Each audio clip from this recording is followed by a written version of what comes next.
Hello mga kadiskarte!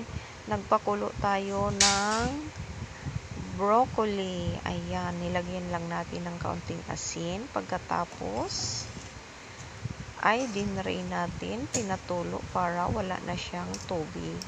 Ayan, meron tayong Nestle cream, isang pack, at nilagyan ko siya ng kaunting asin, kaunting paminta powder, at cheese. Niluto ko siya sa mahinang apoy. Ayan na siya, ganyan na siya. Ibuhos lang natin sa ating broccoli. Ayan, kasi i-bake natin ito. Promise mga kadiskarte, masarap siya.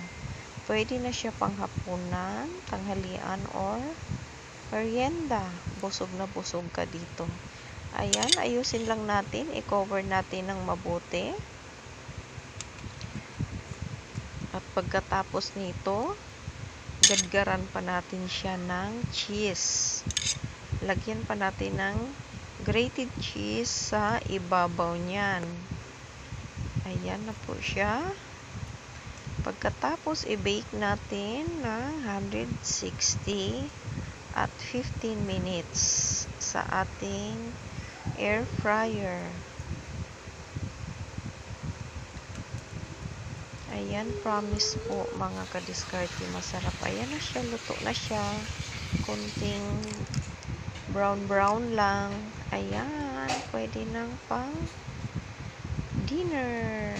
Thank you for watching. God bless.